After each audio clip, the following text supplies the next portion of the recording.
Hello everyone and welcome back to fourth video on this ongoing series called as Basic Mathematical Tools। अब तक हमने basics of trigonometry तक cover किया है और आज हम लोग उससे आगे चलेंगे।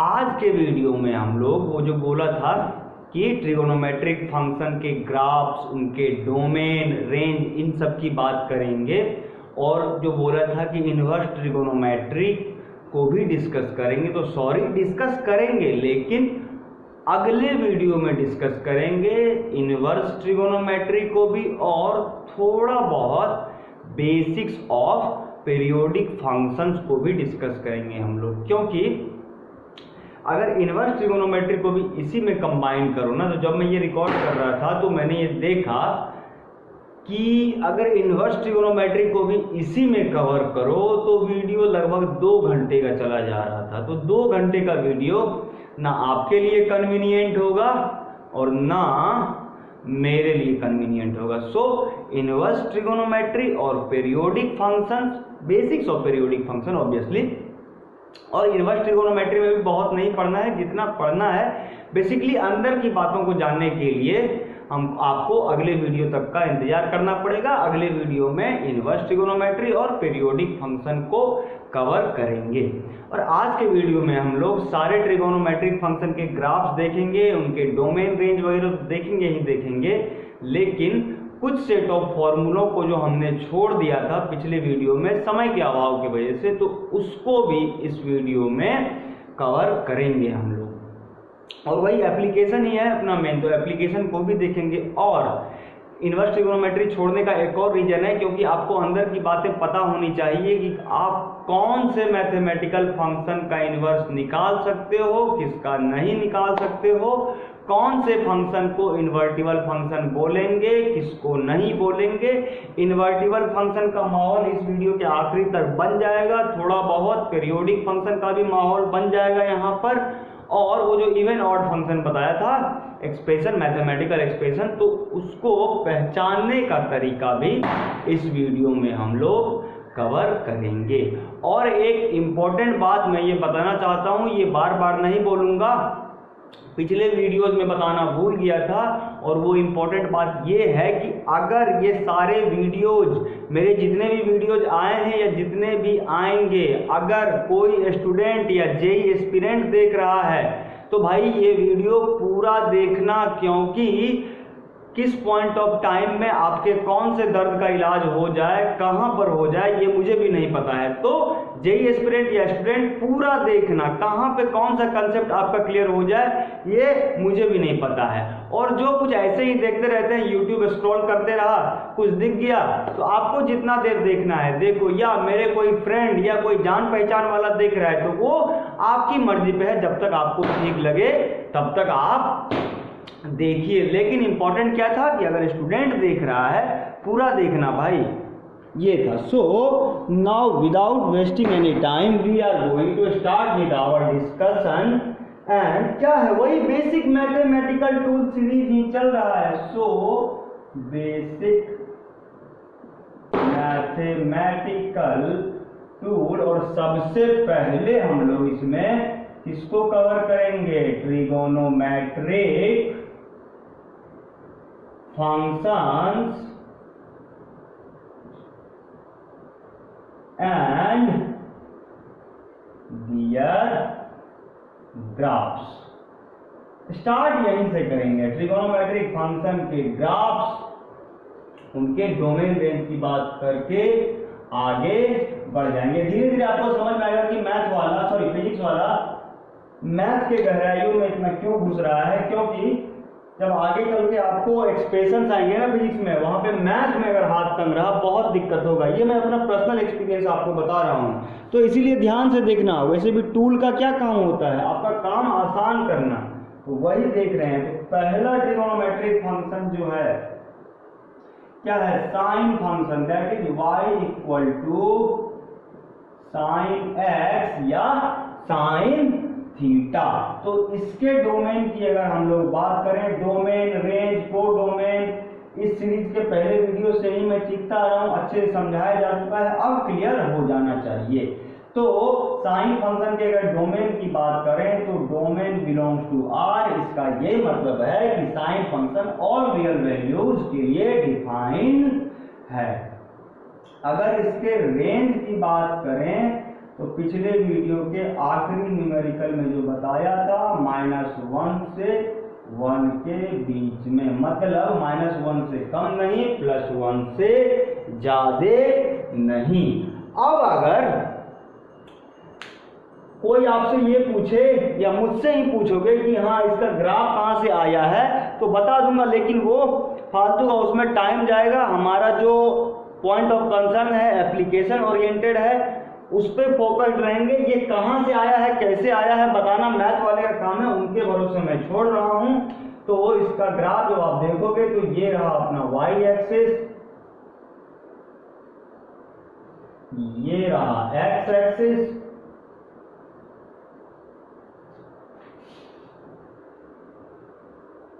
ये है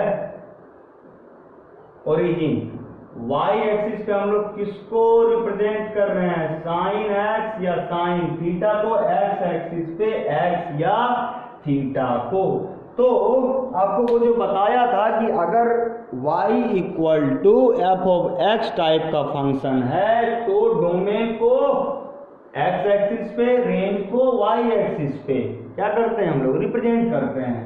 अगर function x equal to F of y हो जाए तो पलट देना, जो इसका डोमेन होगा वो उसका रेंज हो जाएगा और जो रेंज होगा वो डोमेन हो जाएगा। ये आप खुद से कर लेना। तो रेंज का यहाँ पे क्या इंपॉर्टेंस है कि रेंज क्या बताएगा, मैक्सिमम और मिनिमम वैल्यू फंक्शन का। मिनिमम कितना है -1, मैक्सिमम +1। तो क्या मतलब है इस बात का कि ये जो इसका ग्राफ होगा आपको -1 और +1 के बीच में ही वैरी होगा। तो ये रहा आपको +1, ये बनाओ +1, ये है +1 और ये है -1।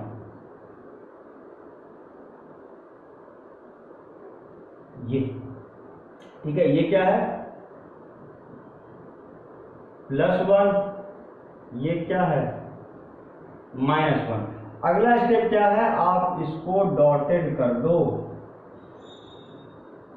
तो क्या होगा, इसका जो ग्राफ होगा आपको इन्हीं दोनों के बीच में +1 और -1 के बीच में वैरी करेगा।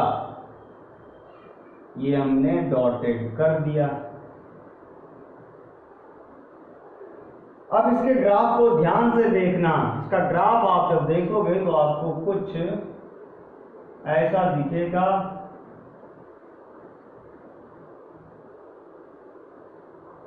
और एक चीज और है कि ये जितने भी ग्राफ हम लोग बनाएंगे ना, ये 6 ट्रिगोनोमेट्रिक फंक्शन के, सबसे इंपॉर्टेंट चीज ये है कि सारे ग्राफ स्मूथ होंगे। किसी में भी आपको शार्प पॉइंट या शार्प एज नहीं, ये तो शार्प बन गया, नहीं होगा। ये शार्प और स्मूथ का मतलब डिजाइन से नहीं है, यह एक कंसेप्ट आता है कंटिन्यूटी और डिफरेंशिएबिलिटी, उससे मतलब है। ये आपको कैलकुलस में बताया जाएगा इसी सीरीज में। तो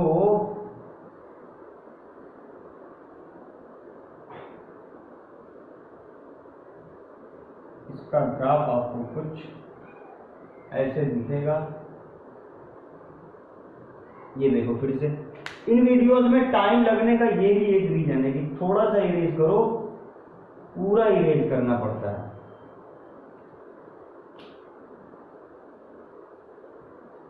ये तो ये यहां से फिर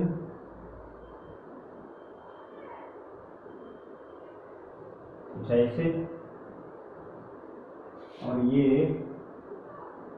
सारे कर्व एकदम स्मूथ है। स्मूथ और शार्प का मतलब अब समझ में आ गया होगा क्या, वही कंटिन्यूटी और डिफरेंशिएबिलिटी डिस्कस करने के काम में आता ये सारे कर्व स्मूथ हैं, जितना भी बनाने की कोशिश करो ये धीरे धीरे बर्बाद नहीं होगा। तो ये इधर कुछ ऐसे दिखेगा,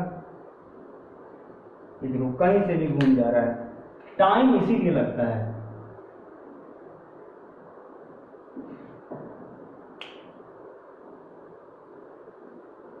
ये देखो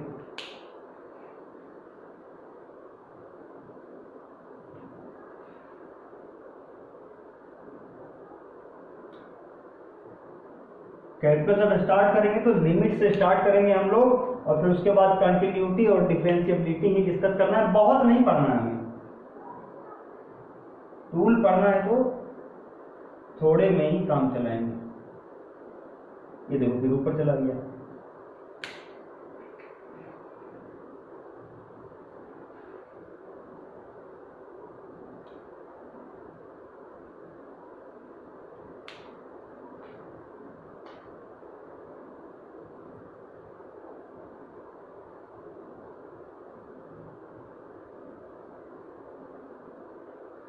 क्या होता है, +1 के कभी ऊपर नहीं जाएगा ग्राफ और -1 के नीचे नहीं आएगा।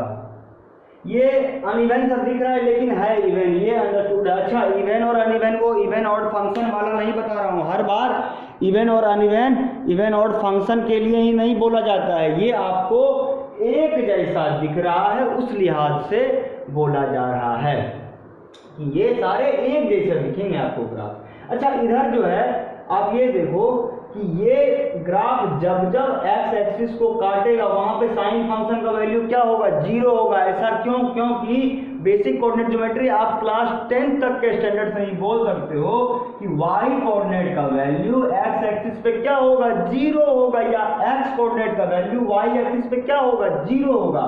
तो ये ग्राफ जब जब एक्स एक्सिस को काट रहा है, दाएं तरफ हो या बाएं तरफ हो, तो उस टाइम पे फंक्शन का वैल्यू क्या होगा, 0 होगा। अच्छा, साइन थीटा का मैक्सिमम वैल्यू क्या है, 1। कौन से वैल्यू ऑफ थीटा पे, 90 या π/2? ये जो पीक ऑफ कर्व है उसके कोरेस्पॉन्डिंग जो पॉइंट होगा आपको एक्स एक्सिस पे, वो क्या होगा, π/2 होगा। और पिछले वीडियो का याद करो, साइन थीटा कहाँ कहाँ पे 0 होता था, मल्टीपल ऑफ पाई पे, दैट इज पाई, 2 पाई, 3 पाई, 4 पाई, इन सब वैल्यूज पे साइन थीटा का वैल्यू क्या होगा, या साइन फंक्शन का वैल्यू क्या होगा, 0 होगा। तो ये जब काटेगा, पहली बार इसने काटा है, वहां पे क्या है आपको कोऑर्डिनेट पाई, फिर ये क्या होगा आपको साइन 270 डिग्री का वैल्यू -1 होता है, तो ये हो जाएगा 3π/2। ये फिर से क्या होगा, मल्टीपल ऑफ पाई, 2 पाई, ये क्या हो जाएगा 5π/2, ये 3 पाई, और ये 7π/2, और ये 4 पाई। सिमिलरली इस तरफ ये क्या होगा, -π/2, ये -पाई, ये वाला पॉइंट, ये फिर से -3π/2, और ये -2 पाई। तो ये सारे पॉइंट्स कैसे निकाले, आपको वो लॉजिक क्लियर हो जाना चाहिए कि क्या y कोऑर्डिनेट का वैल्यू x एक्सिस पे 0 होता है। तो ये है अपना साइन फंक्शन का ग्राफ। अब पता है ये ग्राफ बताना क्यों जरूरी था, क्योंकि मैथ वाले इसको क्या बोलेंगे कि ये साइन फंक्शन का ग्राफ है, लेकिन ये एक्चुअल में क्या है, ध्यान से सुनिएगा। मैथ वाले बोलेंगे साइन फंक्शन का ग्राफ है, लेकिन ये हमारे लिए क्या है, साइनोसॉइडल वेव है। वेव के बारे में आपको बताया जा चुका है फंडामेंटल फोर्सेस इन नेचर वाले वीडियो में, लेकिन दोबारा सुन लो। वेव बेसिकली एक डिस्टरबेंस है जिसमें आपको शर्त ये है कि पार्टिकल एक जगह से दूसरे जगह जाए या ना जाए, एनर्जी पहुंच जाएगा। लेकिन ये कोई जरूरी नहीं है कि पार्टिकल ट्रेवल नहीं ही करेगा, पार्टिकल ट्रेवल कर भी सकता है, नहीं भी कर सकता है। वो नेचर ऑफ वेव पे डिपेंड करेगा और उस हिसाब से वैरी करेगा। अभी हमारे डिस्कशन का पार्ट नहीं है, हम लोग क्या ये टूल पढ़ रहे हैं, उसी में आपको फेमिलियर कराया जा रहा है। जब आएगा आपको एसएचएम और वेव्स में, वहां पे देखेंगे, बहुत प्यार से अच्छे से देखेंगे। तो ये क्या है, साइनोसॉइडल वेव है। और ध्यान से सुनिएगा, साइनोसॉइडल वेव एक पीरियोडिक वेव है और एक हार्मोनिक वेव है। अब पीरियोडिक वेव और हार्मोनिक वेव से पहले वो जो बताया था पीरियोडिक फंक्शन, तो पढ़ेंगे अगले वीडियो में ही। माहौल बनाने के लिए मैं अभी बता देता हूँ कि क्या होता है पीरियोडिक फंक्शन। ध्यान से सुनिएगा, हर वो फंक्शन पीरियोडिक फंक्शन है जिसमें कि एक गिवन या एक सर्टेन इनपुट के बाद फंक्शन अपने आउटपुट को रिपीट करता चला जाए तो वो फंक्शन क्या कहलाएगा? Periodic function. क्या बोला कि एक गिवन या यूनिक इनपुट के बाद फंक्शन अपने आउटपुट को या आंसर को रिपीट करेगा, और वो यूनिक इनपुट जो होता है उसी को बोलेंगे क्या? Period of that periodic function.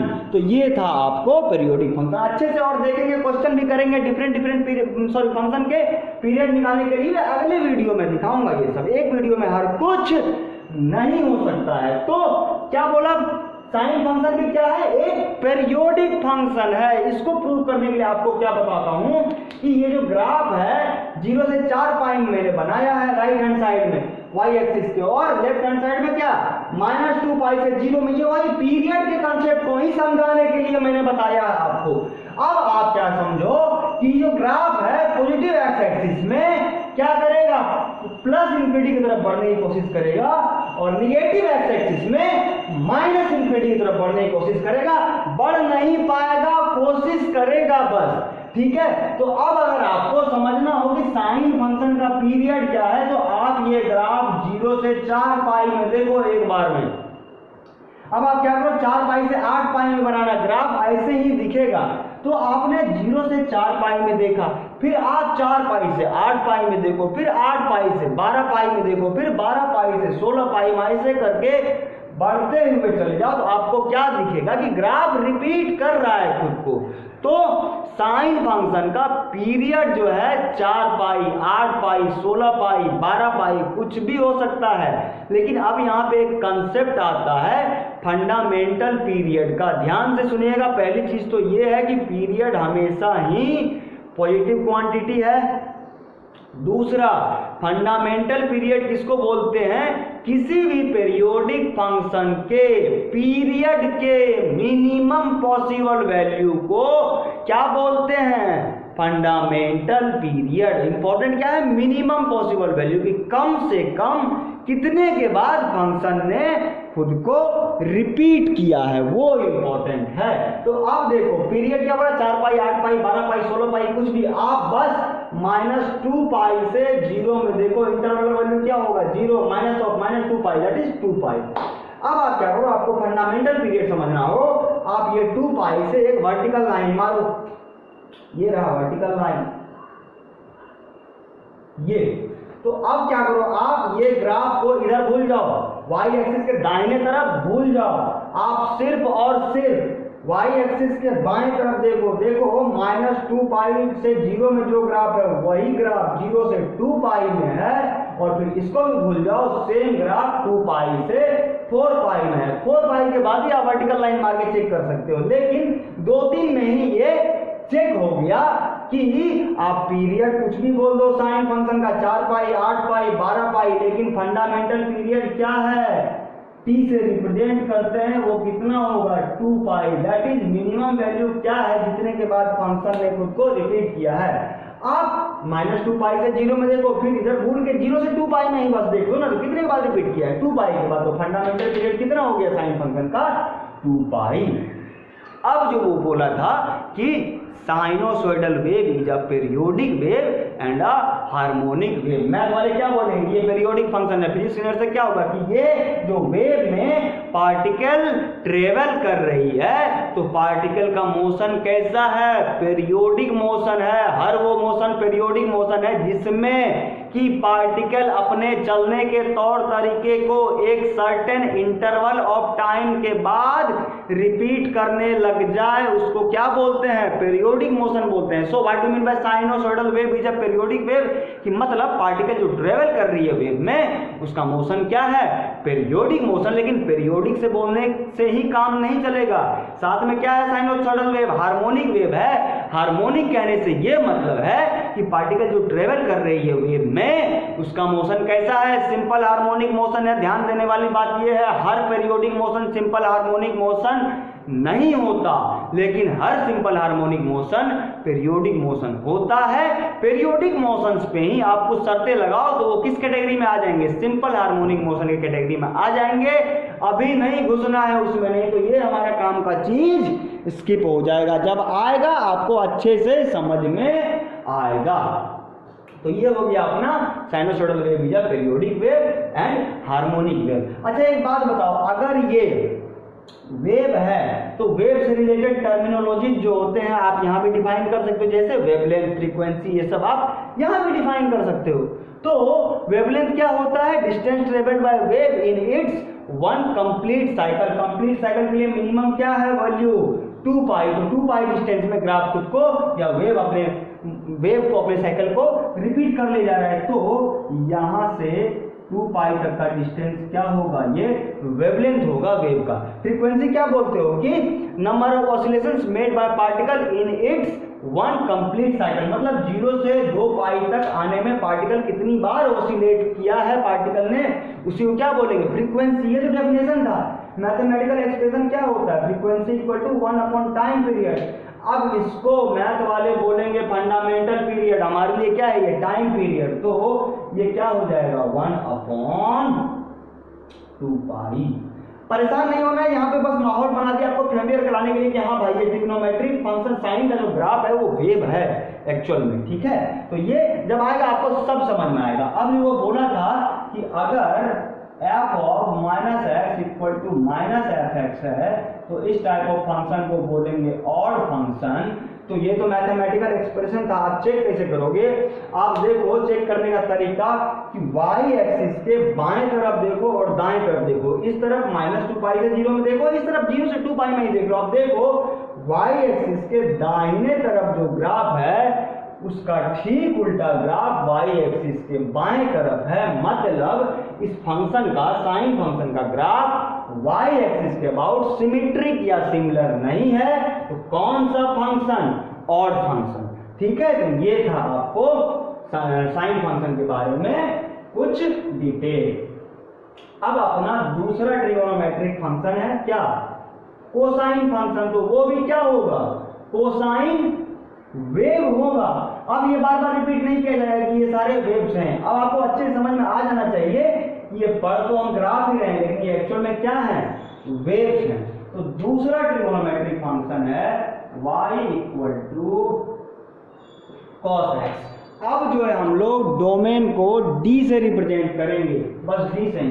तो इसका भी डोमेन क्या होगा, बिलोंग्स टू r, और रियल वैल्यूज के लिए डिफाइंड है। और रेंज इसका भी साइन फंक्शन के तरह ही सेम है, -1 से 1 के बीच में। इसके ग्राफ को अगर आप देखोगे तो इसका ग्राफ आपको कुछ ऐसे दिखेगा।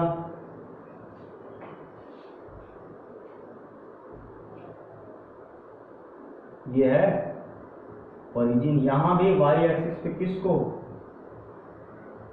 cos x को, x एक्सिस पे x या थीटा को।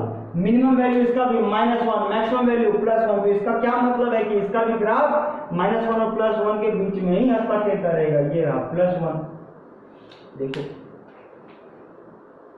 टाइम लगने का यही रीजन है भाई। इसमें आपको एक रिप्रेजेंटेबल वे में जब तक आप तक नहीं पहुंचाया जाए तब तक वो बातें नहीं पहुंच पाएगी जो मैं पहुंचाना चाह रहा हूं। ये देखो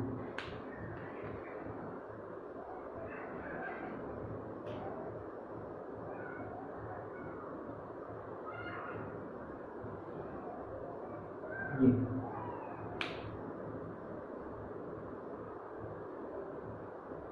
कुछ अच्छा डॉटेड तो कर ही देंगे इसको। अब ये क्या रहा है -1,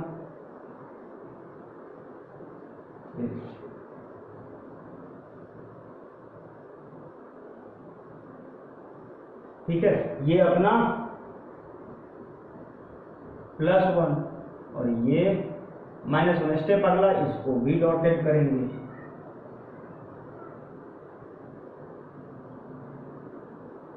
तो ये हमने डॉटेड कर दिया इसको।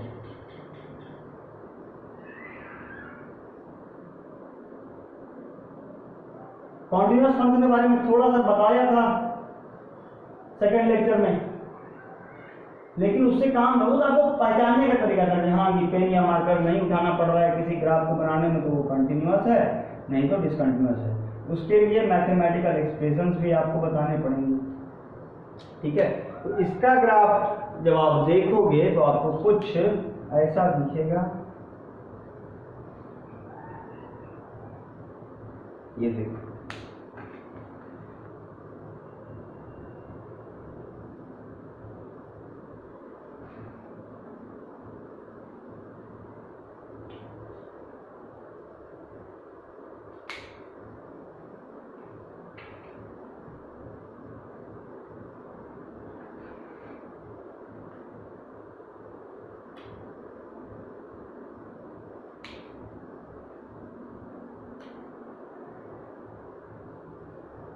ये कभी भी इसके नीचे नहीं जाएगा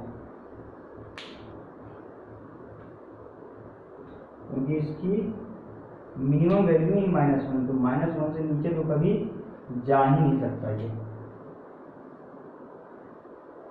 कहीं से भी नहीं जाएगा।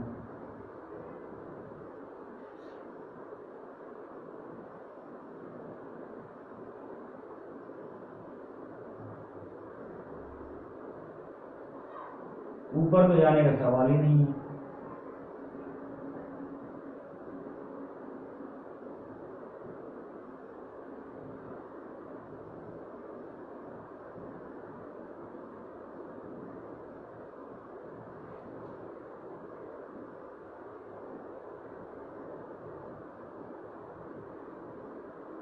ये टच कर रहा है इसको,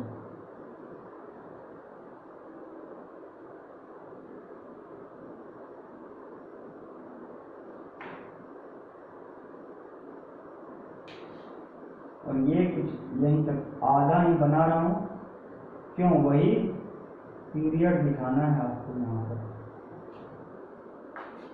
अब इसका ग्राफ देखना, जैसा वाई एक्सिस के बाएं तरफ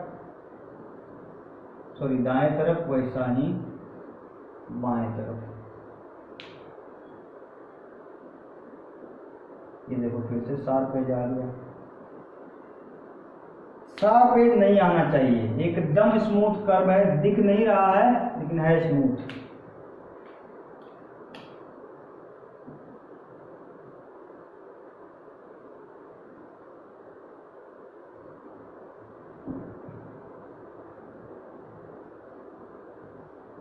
इधर भी क्या करेंगे, बस और बस देखो -2 पाई से 0 में ही देखेंगे यहाँ। सो ये है कुछ ऐसा। तो ये भी ग्राफ जब काटेगा एक्स एक्सिस को, वहां पे फंक्शन का वैल्यू क्या होगा, 0 होगा। लॉजिक एक बार और बता रहा हूं, आखिरी बार, क्या कि y कोऑर्डिनेट का वैल्यू x एक्सिस पे 0 होता है या x कोऑर्डिनेट का वैल्यू y एक्सिस पे 0 होता है। आप देखो वो जो बड़ा सा cos फंक्शन एक इवन फंक्शन है, चेक करो कि जैसा ग्राफ y एक्सिस के दाहिने तरफ वैसा ही ग्राफ y एक्सिस के बाएं तरफ कितना होता है cos 0 1। तो आप देखो, आप जब यहाँ पे 0 रखोगे x को तो y का वैल्यू कितना है 1। तो आप देखो ये ग्राफ जो बनाया गया है सही है कि नहीं, क्यों, क्योंकि आपने जो भी नॉन एंगल पे वैल्यूज पढ़ रखा है वो सेटिस्फाइड हो रहे हैं, तो ये ग्राफ सही है क्योंकि cos 0 पे क्या है वैल्यू का, सॉरी फंक्शन का वैल्यू 1। तो हाँ ये ग्राफ सही है। अब कहां पे होता है आपको cos थीटा 0 थीटा के कौन से वैल्यू पे, ऑड मल्टीपल ऑफ π/2, इसीलिए 2n + 1 × π/2 बताया गया था। तो पहली बार जब काटेगा वहां पे क्या होगा π/2, कितना होता है cos 180 -1, तो ये क्या होगा पाई, ये फिर से क्या होगा 0 जहां पे होगा 3π/2, ऑड मल्टीपल ऑफ π/2, ये cos 360 +1 होता है 2π, ये फिर से 5π/2, ये 3π, ये हो गया 7π/2 और ये 4π। एकदम एक जैसा दिख रहा है ये ग्राफ, होगा मतलब दिख तो नहीं रहा है लेकिन होगा। Pi by 2 minus pi minus 3 pi by 2 और ये माइनस 2 पाई। तो ये भी क्या है, कोसाइन वेव है आपको, ठीक है। सॉरी इसके भी पीरियड की अगर आपको बात करनी हो तो आप बस वाई एक्सिस के दाहिने तरफ देखो, आपको जैसे मैंने ये 0 से 4 पाई में बना के दिखाया है, तो यहाँ भी कहाँ प्लस इंफिनिटी की तरफ बनने की कोशिश करेगा, इधर माइनस इंफिनिटी की तरफ। तो आप 0 से 4 पाई में ग्राफ बनाओ, 4 पाई से आगे जब आप कंटिन्यू करोगे ग्राफ को, तो आपको 4 पाई से 8 पाई में वैसा ही ग्राफ दिखेगा जैसा 0 से 4 पाई में है। तो इसका भी जो है पीरियड क्या क्या हो सकता है, 4 पाई, 8 पाई, 12 पाई, कुछ भी हो सकता है। लेकिन फंडामेंटल पीरियड के लिए फिर से आप 2 पाई से वर्टिकल लाइन मारो और देखो कि जो ग्राफ -2 पाई से 0 में है वही सिमिलर ग्राफ 0 से 2 पाई में है, और वही ग्राफ 2 पाई से 4 पाई में है। तो इसका भी फंडामेंटल पीरियड क्या हो जाएगा, 2 पाई। ये था आपको कॉस फंक्शन के बारे में। अब साइन और कोसाइन फंक्शन में कोई अंतर नहीं है सिवाय एकमात्र अंतर के, और वो एकमात्र अंतर ये है कि जो कोई भी एक फंक्शन साइन या कॉस में से लेटर से साइन फंक्शन कोई भी एक आंसर लेटर से किसी एक गिवन वैल्यू पे जो आंसर देगा वही सेम आंसर cos x कब देगा, 90 के बाद। कितना होता है साइन 0 0, cos 0 कितना है 1, साइन 90 कितना होता है 1, cos 90 कितना है 0। ये था मैथमेटिकली। अब फिजिक्स के लैंग्वेज में समझो कि क्या है difference. Sinusoidal wave and cosine waves are of similar nature. एकमात्र अंतर क्या है, दोनों में ही फेज डिफरेंस है। कितने का, 90 का या पाई बाय 2 का। ये होता है एक फिजिकल क्वांटिटी फाई से रिप्रेजेंट करते हैं, बोलते क्या है फेज। किसी भी वेव में फेज जो है क्या बताएगा, पार्टिकल के पोजीशन को बताएगा किसी भी एक इंस्टेंट ऑफ टाइम पे। तो sinusoidal wave and cosine waves are of similar nature. Nature wise कोई अंतर नहीं है, बस एकमात्र अंतर है कि दोनों में फेज डिफरेंस कितने का है, 90 का। फेज क्या होता है, फेज डिफरेंस क्या होता है एसएचएम और वेव में, समय के साथ आपको सब मिलेगा। तीसरा ट्रिगोनोमेट्रिक फंक्शन है y = tan x tan theta या टेंजेंट फंक्शन।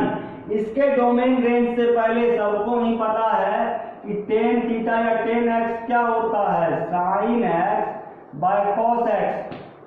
अगर यहाँ पर cos x 0 हो जाए तो क्या होना पड़ेगा, अभी थोड़ी देर पहले ही बताया है कि x को odd multiple of pi by 2 होना पड़ेगा। उस सूरत में tan x क्या होगा, नॉट डिफाइंड या इंफिनिटी होगा। तो इसका जो डोमेन होगा, ध्यान से देखिएगा, कोई भी रियल वैल्यू ले लेगा सिवाय odd multiple of pi by 2 के, और रेंज में चाहे 10 हो या कॉट हो कोई बंदिश नहीं है। Range belong to R, that is -infinity से +इंफिनिटी तक कुछ भी वैल्यू ले सकता है। कितना होता है आपको 1060 √3, 1 से बड़ा है, देखो सेट वैल्यू में आया, ये जो लिखा हुआ सेट है, नॉन एंगल से चेक करो आ गया, तो हाँ ये रेंज सही लिखा हुआ है और होता है ये, आपको कोई बंदिश नहीं होता। इसके ग्राफ को अगर आप देखना चाहो तो इसका ग्राफ आपको कुछ ऐसे दिखेगा।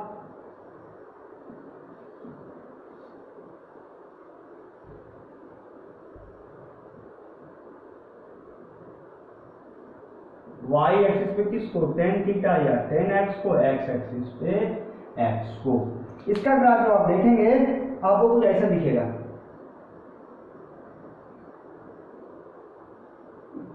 ये तो थोड़ा सा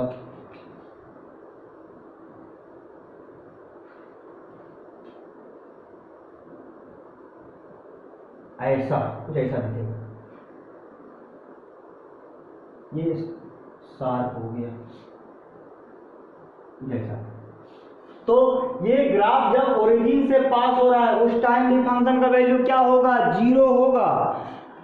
अब वो जो आपको एसिम्टोट का कंसेप्ट बताया था उसका यूज आपको समझ में आएगा। अगर आपसे कोई पूछे कि x के कौन से वैल्यू पे फंक्शन का क्या होगा वैल्यू, तो उसके लिए एसिम्टोट का जरूरत पड़ता है। क्या होता है एसिम्टोट, टेंजेंट एट इंफिनिटी, मतलब इंफिनिटी पे जाके इस पर्टिकुलर कर्व को टच करेगा।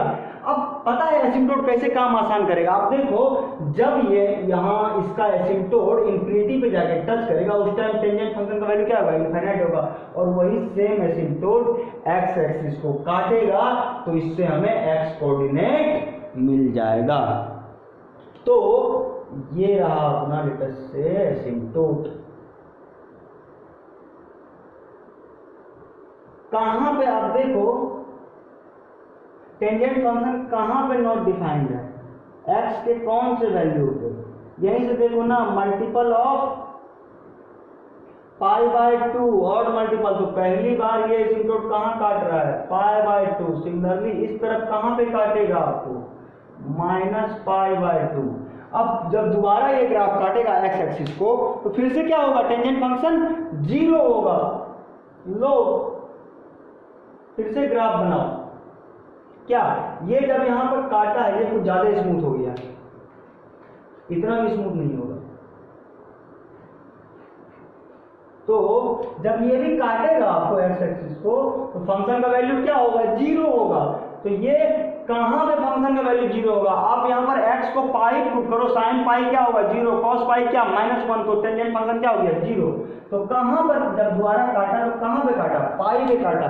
और फिर से एसिम्टोट कहां से जाएगा, मल्टीपल ऑफ और मल्टीपल ऑफ पाई बाय 2 से। तो ये जो एसिम्टोट गया ये कहां से जाएगा आपको, 3 पाई बाय 2 से। अब सिमिलरली ग्राफ इस तरफ भी बना सकते हो। पहले इसमें एसिम्टोट बनाएंगे उससे हमारा काम आसान हो जाएगा। तो पहले एसिम्टोट ही बना लेते हैं। ये कुछ ऐसा है,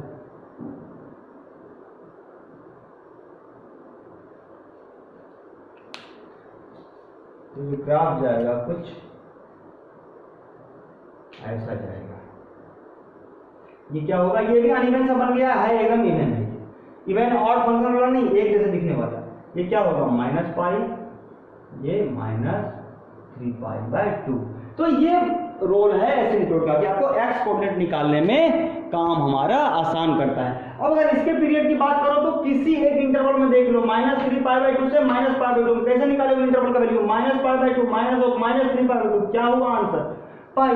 या -पाई बाय 2 से पाई बाय 2 में देखो इसका भी आंसर क्या होगा पाई, या पाई बाय 2 से 3 पाई बाय 2 में देखो तो इसका भी आंसर क्या होगा पाई। तो ग्राफ x का कौन सा मिनिमम पॉसिबल वैल्यू जिसके बाद उसको रिपीट कर रहा है, पाई। तो इसका फंडामेंटल पीरियड पाई हो जाएगा। अब अगला फंक्शन क्या है, कोटेंजेंट फंक्शन। वो क्या होता है, रेसिप्रोकल और टेंजेंट फंक्शन। तो मोटे मोटे भाषा में कोटेंजेंट फंक्शन का ग्राफ क्या होगा, इसका ठीक उल्टा होगा। उसको देखते हैं अगले बोर्ड पे।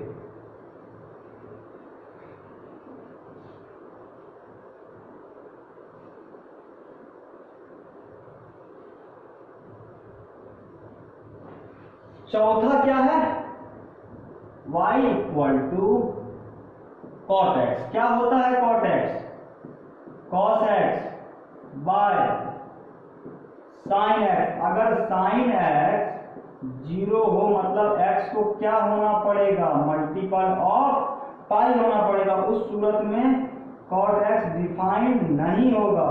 तो इसका जो डोमेन होगा, डोमेन हर वैल्यू ले सकता है सिवाय क्या, n पाई के। और रेंज क्या बताया था, टेन और कॉट में कोई बंदिश नहीं है, रेंज बिलोंग्स टू R। ये है। अब अगर इसके ग्राफ को आप देखो, इसका ग्राफ आपको ऐसे दिखेगा, y axis, x axis, origin y equal to cot x x. इसका ग्राफ आपको कुछ ऐसा दिखेगा, कुछ ऐसे। ये तो कुछ ज्यादा ही वो हो गया, इतना भी आपको स्मूथ नहीं दिखेगा।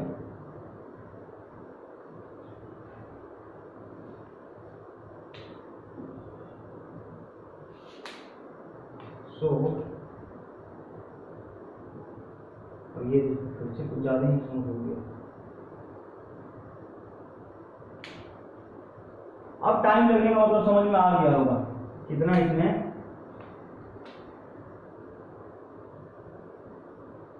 ये जैसा दिखेगा। तो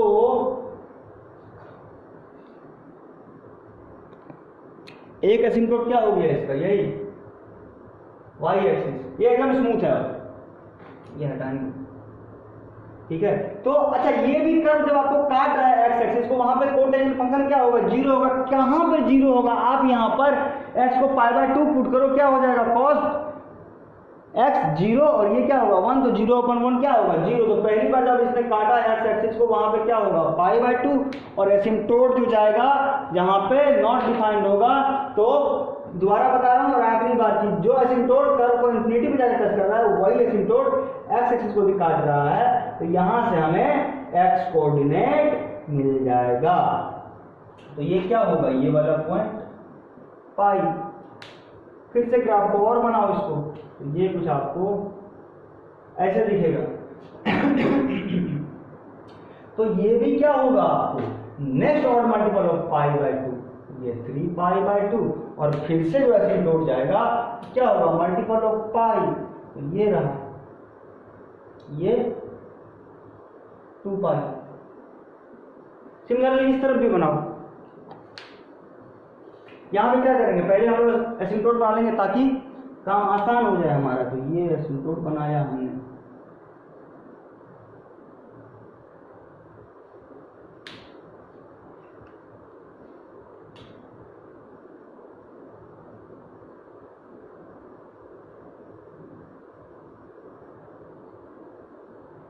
ये कुछ नहीं।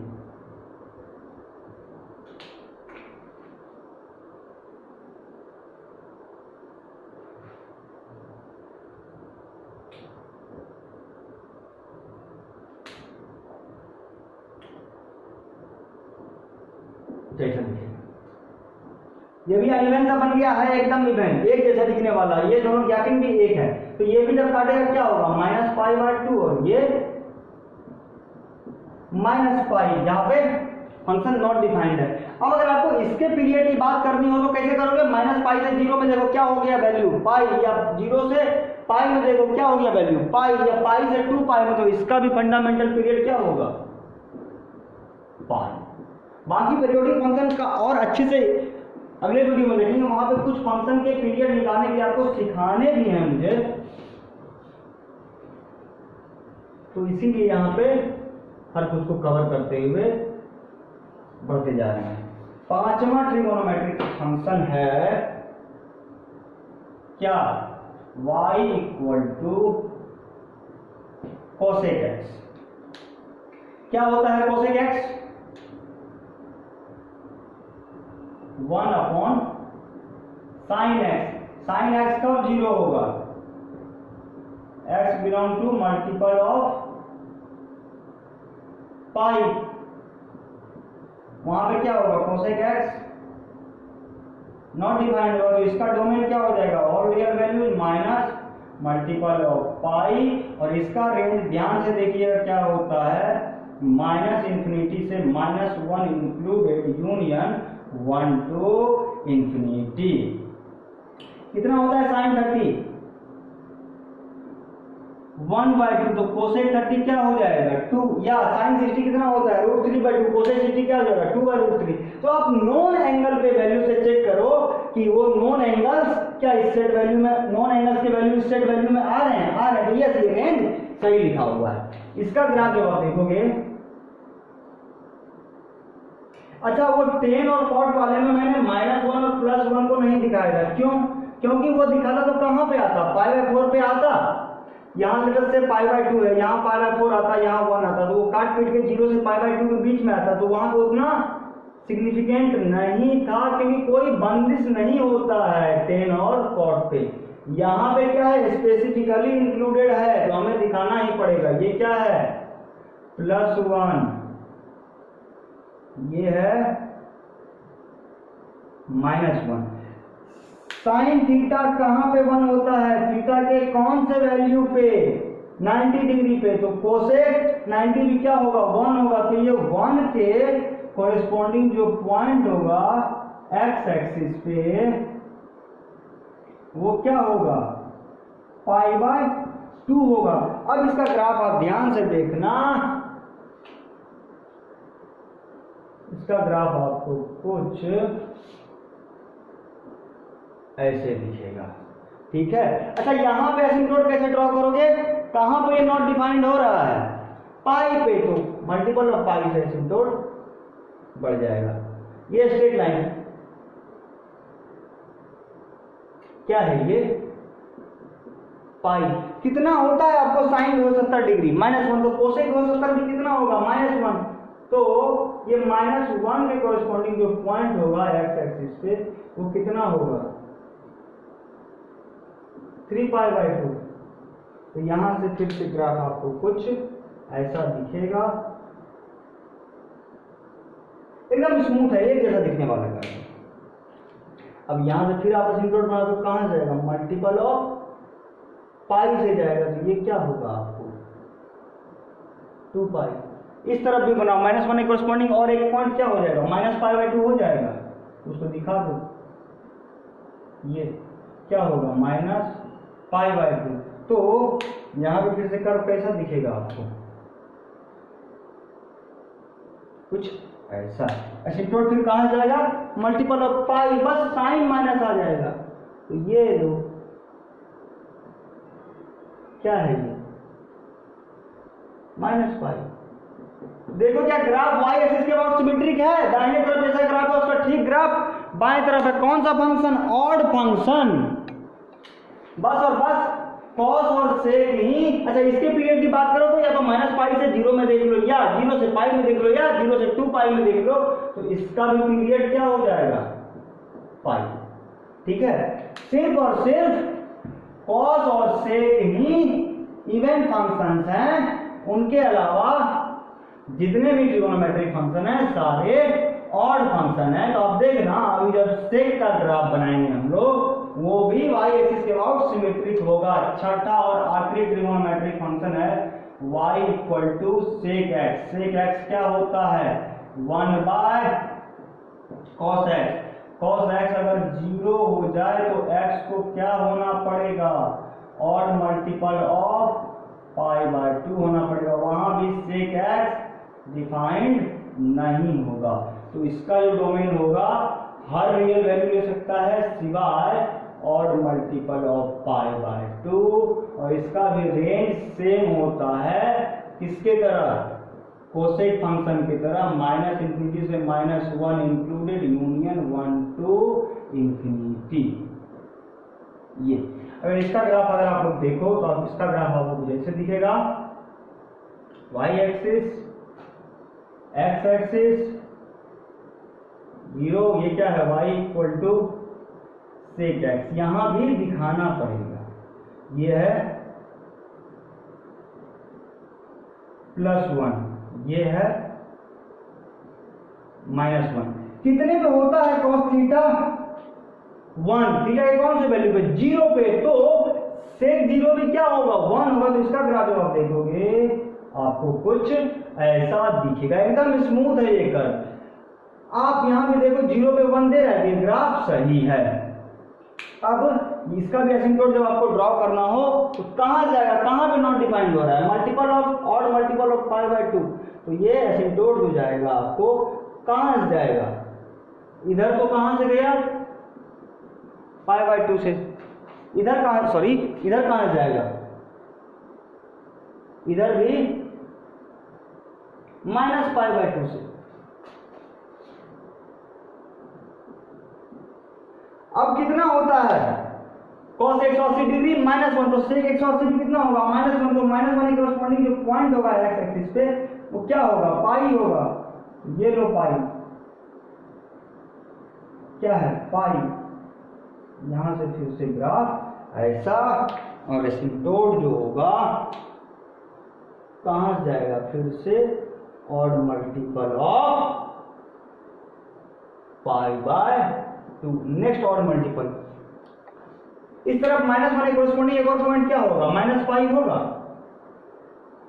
तो ये रहा -पाई। तो फिर से ये ग्राफ कैसा होगा आपको, ये एक जैसा है भाई, ठीक है, जैसा होगा। तो फिर से जो असिम्प्टोट जाएगा कहाँ जाएगा, नेक्स्ट और मल्टीपल ऑफ π/2, बस साइन यहाँ पर निगेटिव आ जाएगा। तो ये क्या हो गया आपको,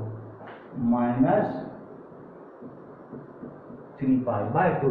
अब देखो ग्राफ जैसा y एक्सिस के दाहिने तरफ वैसा ही बाएं तरफ कौन सा फंक्शन, इवन फंक्शन पीरियड के लिए आप या तो -3π/2 से -π/2 में देख लो, या -π/2 से +π/2 में, या π/2 से 3π/2 में। तो इसका भी पीरियड कितना हो जाएगा, फंडामेंटल पीरियड पाई। तो ये थे अपने 6 ट्रिगोनोमेट्रिक फंक्शंस के ग्राफ, उनके डोमेन सॉरी और रेंज। अब हम लोग कुछ बचे हुए फॉर्मूलों को देखेंगे और उन्हीं फॉर्मूलों को देखेंगे, इनका एप्लीकेशन हमें देखना है, और फिर बेसिक्स ऑफ इन्वर्टिबल फंक्शन देख के आज हम लोग रुक जाएंगे।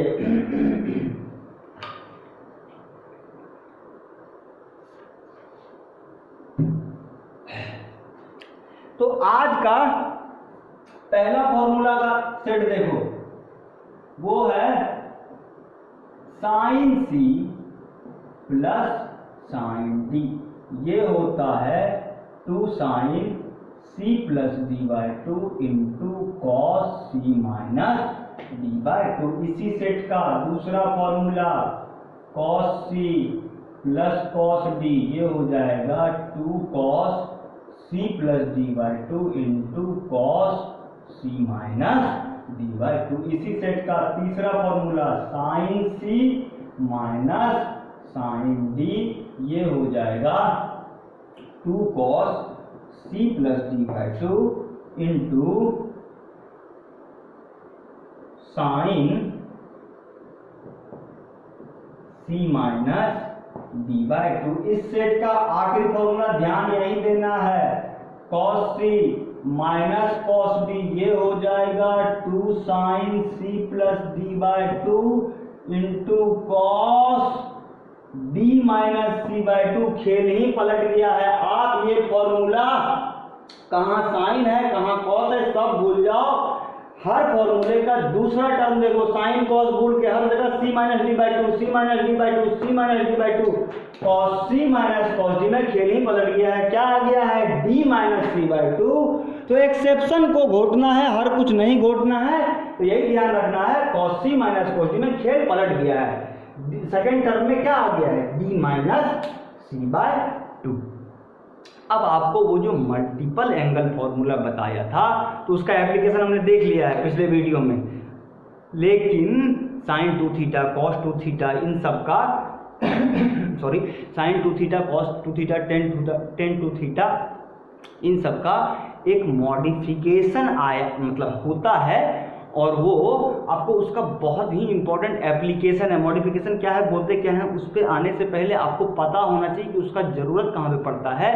इसका एप्लीकेशन आपको देखने को मिलेगा ट्रिगोनोमेट्रिक आइडेंटिटीज को प्रूव करने में, दूसरा इनवर्स ट्रिगोनोमेट्री के क्वेश्चन को उड़ाने में, तीसरा कैलकुलस के क्वेश्चन को सॉल्व करने में। इनवर्स ट्रिगोनोमेट्री के बहुत क्वेश्चन और बहुत नहीं पढ़ना है, जितना पढ़ना है अगले वीडियो में देख लेंगे, और कैलकुलस में जहां इन फॉर्मूलों का यूज आएगा उनको देखेंगे। बोला जाता है half angle formula multiple angle का ही मॉडिफिकेशन है। डेरिवेशन कहाँ से आया उतना इंपॉर्टेंट हमारे काम का नहीं है। पूछने का मन हो मैथ वाले से पूछना, मैं आपको फॉर्मूला लिखने के लिए सिखाता हूँ, आपको कभी याद नहीं करना पड़ेगा, बस मल्टीपल एंगल का आपको याद हो फॉर्मूला, काम चल जाएगा। हर किसी में एक से ज्यादा बताया था, शायद tan 2 थीटा का एक ही बताया था, तो उसका मैं दूसरा बता दूंगा, पहले में आप अप्लाई कर लेना। क्या होता है sin 2 theta 2 sin theta cos theta. तो यहां से आपसे कोई sin थीटा पूछे क्या होगा, कुछ मत करो, sin 2 थीटा का फॉर्मूला लिख दो, जहां जहां थीटा लिखा हुआ है वहां वहां थीटा बाय 2 लिख दो। इसीलिए इन्हें हाफ एंगल बोला जाता है। दिखने में अजीब है लेकिन एप्लीकेशन बहुत इंपॉर्टेंट है इसका। दूसरा फॉर्मूला क्या बताया था इसका, एक 10 के टर्म में था, उसमें आप खुद से कन्वर्ट करना, प्रैक्टिस होगा, समझ में आएगा, लिखने के लिए आप सीख जाओगे। क्या होता है इसका विचार था, कोई एक बताता हूँ, 2 cos स्क्वायर थीटा माइनस 1 होता है। तो यहाँ से आपको कोई cos थीटा पूछे, क्या लिखोगे, वही 2 cos 2 थीटा का फॉर्मूला लिख दो, जहाँ थीटा लिखा हुआ है वहाँ थीटा बाय 2 लिख दो।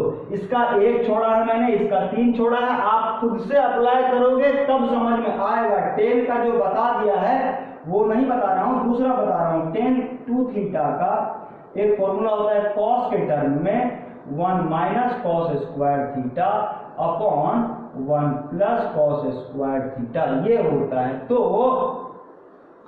अगर यहां से आपसे कोई 10 थीटा पूछ दे तो क्या लिखोगे, 1 minus cos square theta upon 1 plus cos square theta. यही फॉर्मूला हमने छाप दिया। आप क्या करो, थीटा की जगह थीटा बाय 2 लिख दो। वो जो बताया था 2 tan theta upon 1 minus tan square theta, उसमें आप खुद से अप्लाई करना। ये पिछले वीडियो में नहीं बताया था, अभी अचानक याद आया, बता दिया। तो ये होगा, आप ऐसे कन्वर्ट कर सकते हो एक फॉर्मूले को दूसरे में। हाफ एंगल सुन के अजीब लगता है इसलिए मैंने बता दिया। अब सबसे इंपॉर्टेंट जो सेट ऑफ फॉर्मूला है उसी का एप्लीकेशन हमें देखना है, उसको देखते हैं। पहला फॉर्मूला है,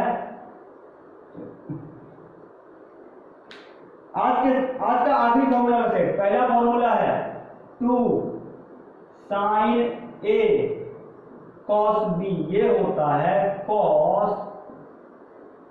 A plus B plus cos A minus B। दूसरा 2 cos A cos B है। अब है 2 sin A sin B, ये होता है cos A minus B minus cos A plus B। इसी सेट का तीसरा formula 2 sin A cos B, ये होता है sin A plus B plus sin A minus B। इस सेट का आखिरी formula 2 cos A sin B, ये हो जाएगा sin A minus B minus sin A plus B। बस फॉर्मूला यहीं तक आज देखना है। मेन क्या है, एप्लीकेशन देखना है। तो एप्लीकेशन के लिए क्वेश्चन लिखते हैं। क्वेश्चन है S equal to cos 20 degree, cos 40 degree, cos 60 degree into cos 80 degree. सारे प्रोडक्ट में आपको इस अजीबोगरीब क्वेश्चन का आंसर निकालना है। इसके साथ एक पंगा तो ये है कि हमने ना अभी तक cos A cos B cos C into cos D का कोई फॉर्मूला नहीं पढ़ा है। हमने ऊपर भी जो पढ़ा है वो क्या है, 2 cos A cos B। यहाँ पे अगर दो करके भी पेयर बनाए तो cos A cos B ऊपर में भी फिट नहीं बैठ रहा है। तो एक इंपॉर्टेंट बात ये बताना चाह रहा हूँ कि ट्रिगोनोमेट्री में बहुत फॉर्मूला है। मैं जितना फॉर्मूला बता रहा हूँ उतने में ही आप क्वेश्चन को निपटारा करने का कोशिश करो। और मैं ये सारी बातें बस और बस अपने बेसिक मैथमेटिकल टूल के लिहाज से बोल रहा हूँ। मैथ वाले आपको जो फॉर्मूला बताएं, जैसे अप्रोच करने के सिखाएं, आप वही करना। तो ये हमारे किसी भी नॉन फॉर्मूले में फिट नहीं बैठ रहा। अब हम कुछ जुगाड़ बना के इसको फिट बिठाने की कोशिश करेंगे। तो देखो कैसे जुगाड़ बनाएंगे। इसको हमने बोला यहां से यहां तक S1, इसको बोला S2। अब बस S1 को पकड़ लो। S1 क्या है, cos 20 इंटू cos 40। ऊपर लिखे फॉर्मूलों में से किसी में फिट नहीं बैठ रहा। अब जुगाड़ बनाओ, क्या करो, 2 से मल्टीप्लाई कर दो और 2 से ही डिवाइड कर दो, कोई फर्क नहीं पड़ेगा। लेकिन अब देखो ये हमारे काम का बन गया। 1/2 तो कांस्टेंट है, 1/2 को बाहर ले लो। इसको क्या लिख दोगे, 2 cos 20 इंटू cos 40 लिख दोगे, लिख दिया।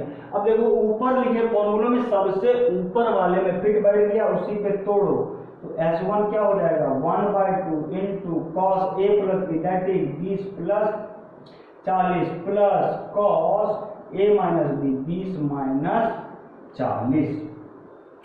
तो अब यहाँ से S1 क्या हो जाएगा 1/2 इंटू कॉस 60 प्लस ये आएगा क्या कॉस ऑफ -20। पिछले वीडियो में क्या बताया था cos of minus theta is equal to cos theta. तो ये अब क्या हो जाएगा 1/2 इंटू कॉस 60 प्लस कॉस 20। यहाँ गलती से भी कॉस ए प्लस बी में मत तोड़ देना क्योंकि दोनों एंगल अननोन है, किसी का हमें वैल्यू नहीं पता है, ना ही कॉस 20 का ना ही कॉस 40 का। और यहाँ पर भी कॉस ए माइनस बी पे मत तोड़ देना। और ध्यान से यहाँ पे गलती से cos C plus cos D मत ठोकना भाई, क्योंकि क्या होगा कि जब आप करोगे तो क्या होगा 2 cos c plus d/2 into cos C minus d/2। तो क्या आएगा 2 cos 60 plus 20/2 that is 2 cos 40 into cos 60 minus 20/2 cos 20 फिर से अननोन आ गया। तो ना यहाँ पे cos a प्लस बी लगाना ना यहाँ पे cos c प्लस डी लगाना। इसीलिए ऊपर फॉर्मूला लिखा था कि आप कंफ्यूज हो जाओ तो बस फॉर्मूले से काम नहीं चलेगा, फॉर्मूला घोटने से कुछ नहीं होगा। फॉर्मूला अप्लाई कैसे करना और कहाँ कौन सा फॉर्मूला अप्लाई करना है वो सिखाना मेरा काम है, तो मैं सिखा रहा हूँ। अब आप क्या करो, इसका आपको वैल्यू पता है cos 60 का, रख दो। S1 क्या आ जाएगा यहाँ से 1/2 इंटू 1/2 प्लस cos 20। बस यहाँ तक अभी हमने सॉल्व किया। अब एक चीज बताओ, हमारे गिवन अजम्पशन से S equal to S1 into S2 लिख देंगे, लिख सकते हैं। तो क्या करो S को लिखो 1/2 यहाँ से S1 into 1/2 plus cos 20 into क्या cos 60 इंटू cos 80। ये हुआ। अब देखो इसका वैल्यू पता है डाल दो, क्या हो जाएगा 1/2 into 1/2 plus cos 20 into 1/2 into cos 80। 1/2 into 1/2 क्या हो गया 1/4 into 1/2 plus cos 20 into cos 80। अब cos 80 से मल्टीप्लाई कर दो तो S यहाँ से क्या आ जाएगा 1/4 into 1/2 cos 80 plus cos 20 into cos 80। ये अननोन अभी तक परेशान कर रहा है, इसको इक्वेशन 1 बोलो। इसको फिर से हमें सॉल्व करना है, ऊपर लिखे फॉर्मूला में फिट बिठाना है। तो ऊपर लिखे फॉर्मूला को मैं इरेज करने जा रहा हूं। तो यहाँ पे सिर्फ और सिर्फ किसको पकड़ेंगे cos 20 इंटू cos 80 को। तो ये लो cos 20 इंटू cos 80 को क्या लिख दोगे 1/2 इंटू 2 cos 20 इंटू cos 80। अब क्या होगा ये 1/2 into cos a plus B plus cos a minus B into cos 20 plus 80 plus cos a minus B. अब क्या होगा ये देखो 1/2 इंटू cos 100 प्लस क्या होगा cos -60 that would be equal to cos 60। Value क्या है cos 60 का 1/2। ठीक है, तो अब क्या होगा, अब देखो इसी वजह से जितना फॉर्मूला मैंने बताया उसी से जुगाड़ बनाओ। तो अब क्या करना है आपको, ये एक और नया अननोन आया, कौन सा cos 100 डिग्री। अब देखो वो जो फॉर्मूला बताया था cos of pi minus theta equal to minus cos theta, इसका एप्लीकेशन देखो cos 100 डिग्री को क्या लिखोगे आप cos 180 माइनस 80 लिख दोगे। तो यहां से cos 100 डिग्री आ गया माइनस cos 80 डिग्री, डब्बे में बंद कर दो इसको। तो इसी को उठा के यहाँ डाल दो, ये क्या हो जाएगा 1/2 into minus cos 80 degree plus 1/2। अब मल्टीप्लाई कर दो 1/2 को अंदर भेज दो, तो ये क्या हो गया माइनस 1/2 cos 80 प्लस 1/4। ये रहा इक्वेशन नंबर 2। किसका वैल्यू है, सिर्फ और सिर्फ इतने का वैल्यू है ये सॉरी। अब 2 को उठा के 1 में पुट कर दो, 2 in 1। तो S का वैल्यू देखो क्या हो जाएगा 1/4 इंटू 1/2 cos 80, इसका वैल्यू क्या है -1/2 cos 80 plus 1/4, -1/2 cos 80 plus 1/4 cut गया अननोन, तो s क्या आ गया 1/16। तो फॉर्मूला अप्लाई करके आप देखो, जो परेशान कर रहा था ना हमें 20 का वैल्यू पता था, ना 40 का, ना 80 का, लेकिन आंसर हमारा आ गया है कितना, s इक्वल टू 1/16। बार बार बोल रहा हूं, खाली फॉर्मूला घोटने से काम नहीं चलेगा। एक क्वेश्चन दे रहा हूं, आप कर लेना, आपको सब कुछ क्लियर हो जाएगा। s इक्वल टू है sine 10 degree into sine 50 degree into sine 30 degree into sine 70 degree. Answer इसका भी जो है क्या, s इक्वल टू 1/16। इसको क्या तोड़ोगे, दो पार्ट में इसको भी तोड़ लेना, और वही वो जो फॉर्मूला बताया था आखिरी सेट वाला वो अप्लाई करना, और जितने फॉर्मूले मैंने बताए हैं आपको उसी से जुगाड़ बनाने का कोशिश करना। तो ये था। अब पता है इसके बाद जो कुछ फॉर्मूला बच जाएगा, जो हाईलाइटेड होगा, या कुछ एक क्वेश्चन भी जो बच जाएंगे, उसको मैं क्या करूंगा, एक ठाकुरवाड़ी क्लासेस करके इंस्टाग्राम पेज है, उस पे मैं डाल दूंगा, और पेज का लिंक मैं वीडियो के डिस्क्रिप्शन में डाल दूंगा। ठीक है, ये है। तो अब हम लोग आगे चलेंगे।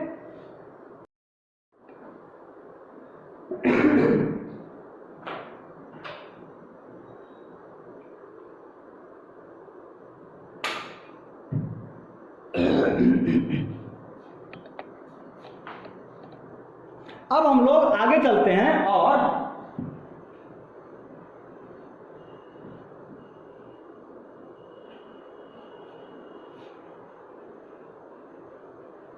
हमें बस देखना है क्या, बेसिक्स ऑफ इन्वर्टिबल फंक्शन की इनवर्स ट्रिग्नोमेट्री कहां से पिक्चर में आया, ये पता है, जानना क्यों जरूरी है क्योंकि ट्रिग्नोमेट्री भी क्या है भाई, स्पेसिफिक मैथमेटिकल फंक्शन है। काम कहाँ पे पड़ता है, जहां एंगल या डिस्टेंस मेजर करना हो। तो ये बताना इसलिए भी जरूरी था क्योंकि आप हर मैथमेटिकल फंक्शन का इनवर्स नहीं निकाल सकते, तो और आप कुछ सर्टेन स्पेसिफिक मैथमेटिकल फंक्शन का ही इनवर्स निकाल सकते हैं। ये कंक्लूड करने से पहले मुझे आपको 3-4 टाइप ऑफ फंक्शन के डेफिनेशन को बताना पड़ेगा। ये आपको 12th में मैथ वाले पढ़ाएंगे, और ये ध्यान देना कि ये जितने भी फंक्शंस के डेफिनेशन मैं बता रहा हूँ, या इनवर्स भी जो थोड़ा बहुत आज बताऊंगा, अच्छे से अगले वीडियो में बताऊंगा, तो उनका भी 2 डेफिनेशन है। मैं सिर्फ एक ही बताऊंगा, थोड़े में ज़्यादा समझकर हम लोग अपने कोर्स को आगे बढ़ाएंगे, और जब मैथ वाले पढ़ाएंगे 12th में तो आप पढ़ना आराम से। पहले उन फंक्शंस के नाम सुन लेते हैं हम लोग, उसके बाद एक एक करके देख लेंगे। पहला फंक्शन है 1-1 फंक्शन, दूसरा फंक्शन है मेनी वन फंक्शन, तीसरा फंक्शन है ऑन टू फंक्शन, चौथा है इनटू फंक्शन। पहला फंक्शन है 1-1 फंक्शन। 1-1 फंक्शन को ही इंजेक्टिव फंक्शन भी बोलते हैं। अब देखो क्या है इसमें, कोई एक फंक्शन है y इक्वल टू fx, आपको क्या करना है, x के 2 वैल्यूज लेने हैं, लेटस से x1 और x2। अगला स्टेप क्या है, आप फंक्शन का वैल्यू चेक करोगे, x1 पर भी x2 पर भी। अगर गलती से f of x1 is equal to f of x2 आ जाए तो ये क्या बताएगा, x1 इक्वल टू x2 है। और जो भी मैथमेटिकल फंक्शन इस कंडीशन को सेटिस्फाई कर दे, कौन सा फंक्शन, 1-1 फंक्शन। लेकिन ये तो मैथमेटिकल एक्सप्रेशन है। आपसे कोई पूछे कि बताओ 1-1 फंक्शन क्या होता है, आप कैसे बताओगे, ग्राफ से बताओगे। ये है कोऑर्डिनेट एक्सिस। क्या बताया था, हर फंक्शन को ग्राफ से रिप्रेजेंट कर दो, लेकिन हर ग्राफ फंक्शन नहीं है। ये कोई ग्राफ है y equal to fx type function का।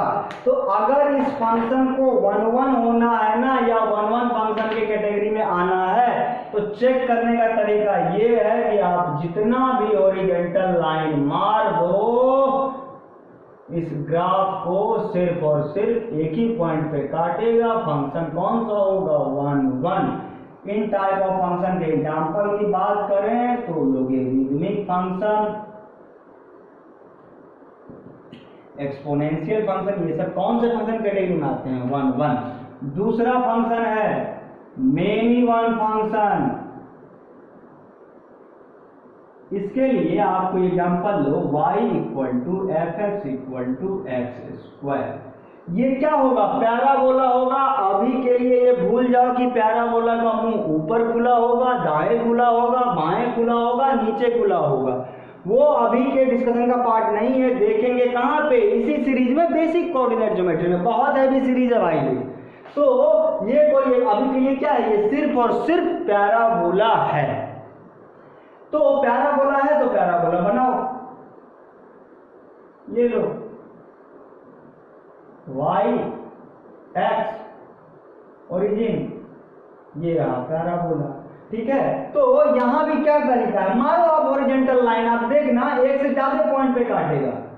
ये लेटर से ये पहला पॉइंट, ये दूसरा पॉइंट, इसको आप बोल दो x2, इसको बोल दो x1। x1 ले लो आप -2, x2 ले लो +2। क्या तरीका है? फंक्शन का वैल्यू फिर से चेक करेंगे। तो f ऑफ x1 निकालो, क्या होगा? x1² = -2 का स्क्वायर कितना? 4। f ऑफ x2 निकालो, कितना होगा? x2² कितना? 2 का स्क्वायर, ये भी कितना होगा? 4। अब देखो f of x1 = f of x2 है, लेकिन क्या x1 और x2 बराबर हैं? नहीं है। तो इस टाइप ऑफ फंक्शन को क्या बोलोगे आप? मेनी वन फंक्शन बोलोगे। अब इसका एक एग्जांपल तो हो गया पैराबोलिक फंक्शन। दूसरा एग्जांपल देखो, ये साइन का ग्राफ हमने पढ़ रखा है, छोटे से ग्राफ में समझते हैं। ये लेटर से y = sin x है, इस तरफ x है। तो इस पे जब आप हॉरिजॉन्टल लाइन मारोगे, देखो एक से ज्यादा पॉइंट पे काट रहा है, ये भी क्या होगा? मेनी वन फंक्शन होगा। सो मेनी वन फंक्शन के एग्जांपल पैराबोलिक फंक्शन या क्वाड्रेटिक फंक्शन तो होगा ही, sin x, cos x, ये सब क्या हो जाएंगे? Many one function. तीसरा फंक्शन है ऑनटू फंक्शन। इसमें क्या है? वही जो पहले वीडियो में बताया था इसी सीरीज के बेसिक मैथमेटिकल टूल के पार्ट 1 में कि रेंज, डोमेन, कोडोमेन ऐसा बताया जा चुका है। तो जिस भी फंक्शन का रेंज और कोडोमेन बराबर होगा, कौन सा फंक्शन होगा? Onto function. और इसी को, ऑनटू फंक्शन को ही सर्जेक्टिव फंक्शन भी बोलते हैं। एग्जांपल की बात करो तो जितने भी पॉलिनोमियल्स हैं और डिग्री वाले, जैसे x, x3, x5, कौन से फंक्शन के एग्जांपल? ऑनटू। आखिरी फंक्शन है इनटू फंक्शन। पहले वीडियो में जो बताया था बेसिक मैथमेटिकल टूल वाले में, क्या कि रेंज क्या होता है? कोडोमेन का सबसेट होता है। तो इसका भी एक आसान सा डेफिनेशन है कि जिस भी फंक्शन का रेंज सबसेट होगा उसके कोडोमेन का कौन सा फंक्शन होगा? इनटू फंक्शन होगा। इसके एग्जांपल जितने भी पॉलिनोमियल्स हैं इवन डिग्री वाले, x² x4, ये सब क्या हो जाएगा आपको? Into function. एक नोट पॉइंट यहां लिख रहा हूं, अगर कोई फंक्शन 1 1 है और ऑनटू भी है तो इसे बोलते हैं बाइजेक्टिव फंक्शन। और यही फंक्शन क्या है? इनवर्टिबल फंक्शन है। अब कंक्लूडिंग पॉइंट ध्यान से सुनिएगा क्या है। ये सारे चीज बताने का क्या मतलब था कि आप हर मैथमेटिकल फंक्शन का इनवर्स नहीं निकाल सकते। आप उन्हीं मैथमेटिकल फंक्शन का इनवर्स निकाल सकते हैं जो पहला या तो 1 1 हो या ऑनटू हो या दोनों हो। क्या मतलब है इस बात का? कि हर वो फंक्शन इनवर्टिबल फंक्शन है जो चाहे 1 1 है, चाहे ऑनटू है या दोनों है। अब आपको मैं बस खत्म ही होने जा रहा है, जनरल मैथमेटिकल फंक्शन का इनवर्स निकालने के लिए बता देता हूं। बाकी इनवर्स ट्रिग्नोमेट्री अगले वीडियो में बहुत अच्छे से देखेंगे हम लोग। कोई एक फंक्शन है, क्वेश्चन है, कोई एक फंक्शन है फ्रॉम -1 to 1 to r, ये क्या होता है function from A to B, ये क्या है डोमेन, ये क्या है रेंज या को डोमेन, वो फंक्शन टू फंक्शन वेरी करेगा।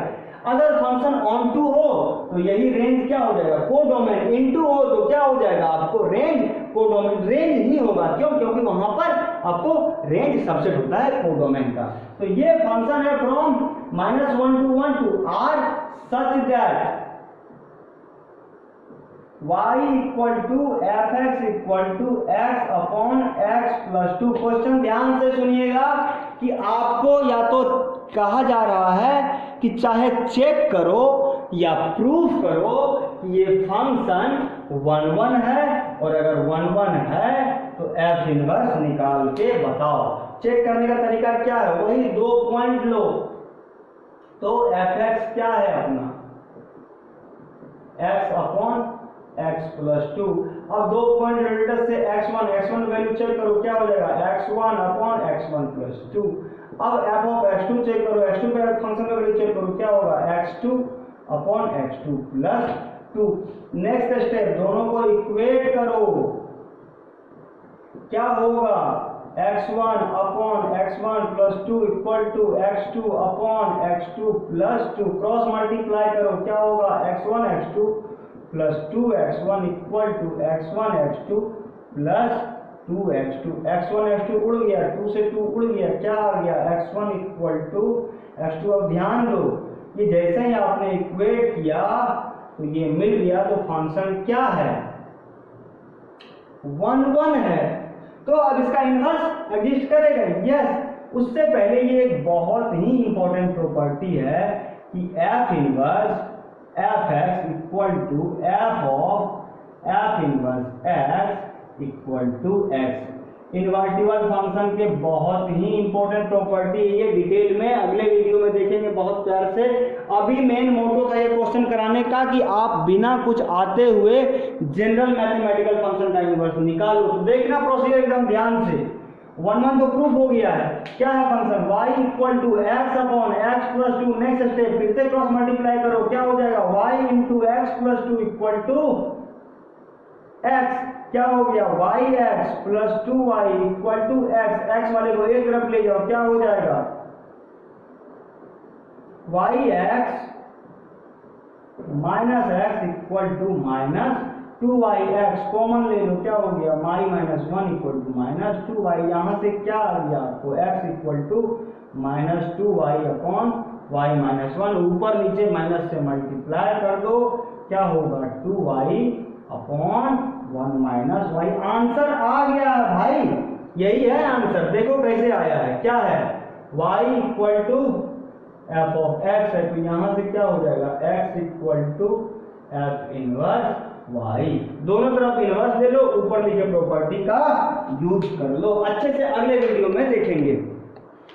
अब एक क्वेश्चन दे रहा हूं, आप करना।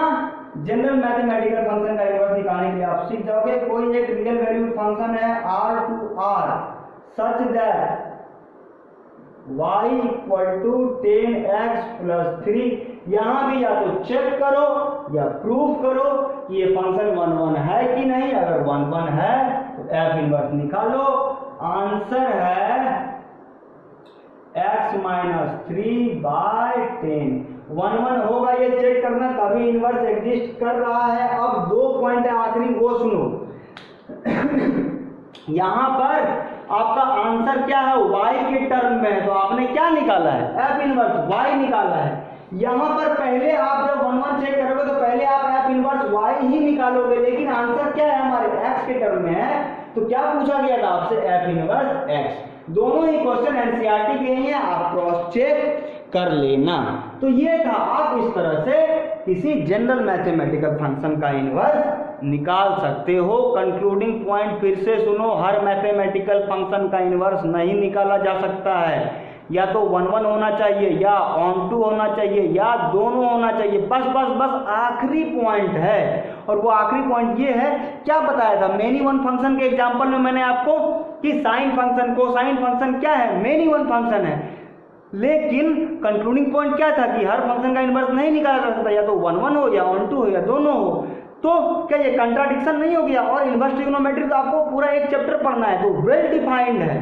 तो ये चीज ध्यान रखना कि कैसे आपका मतलब trigonometric functions many one functions होने के बावजूद उनका इन्वर्स एग्जिस्ट करता है। इस राज से पर्दा अगले वीडियो में हटाएंगे, आपको सब समझ में आ जाएगा। ये जो जितना भी क्वेश्चन दिया जा रहा है कर लेना, आपको कंसेप्ट क्लियर हो जाएगा। और क्या पढ़ते रहिए, तब तक के लिए क्या, टेक केयर, बाय।